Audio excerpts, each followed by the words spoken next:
சென்னை சாந்தோம் தேவாலயத்தில் மறைந்த கத்தோலிக்க போப் பிரான்சிஸ் அடக்க நினைவு சிறப்பு திருப்பலி நடைபெற்றது. இதில் ஏராளமான கிறிஸ்துவர்கள் பங்கேற்று பிரார்த்தனையில் ஈடுபட்டனர். பின்னர் போப் பிரான்சிஸ் திருவுருவப் படத்திற்கு மலர் தூவி மரியாதை செலுத்தினர். தொடர்ந்து செய்தியாளர்களை சந்தித்து பேசிய சென்னை மயிலை உயர்மறை மாவட்ட பேராயர் டாக்டர் ஜார்ஜ் அந்தோணி சாமி, 266வது திருத்தந்தையாக தேர்ந்தெடுக்கப்பட்ட போப் பிரான்சிஸ் 135 கோடி கிறிஸ்துவர்களுக்காக மட்டுமல்லாமல் உலகிலுள்ள அனைத்து மக்களுக்கும் நீதி, அமைதி, சமத்துவம் மற்றும் புலம்பெயர்ந்த மக்களுக்காக பாடுபட்டவர் என்றார்.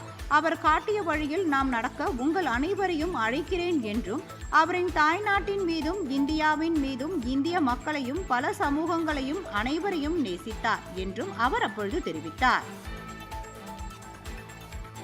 அவர் நேசித்தார் இந்தியாவை, இந்தியாவில் உள்ள மக்களை நேசித்தார், இந்தியாவில் உள்ள பல சமயங்களை நேசித்தார், இந்தியாவில் உள்ள பல கலாச்சாரங்களை நேசித்தார்.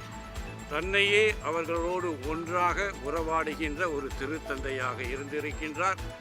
எனவே அத்தகைய ஒரு பெரும் மனிதரை இழந்திருப்பது நமக்கு பெரும் அதிர்ச்சி தரும் செய்தியாக இருந்தாலும் அவருக்காக நன்றி கூறி தொடர்ந்து ஜெபிப்போம். அவரை நமக்கு தந்த பரமனுக்கு பிரார்த்தனை செய்து அவர் நித்திய வாழ்வை பெற, விண்ணுலகில் இறைவனோடு ஒன்று கலக்க, அவரோடு நிலைத்திருந்து நமக்காக ஜெபிக்க, நாம் மண்ணுலகில் இருந்து ஜெபிக்க உங்களை அன்புடன் கேட்டுக்கொள்கின்றேன்.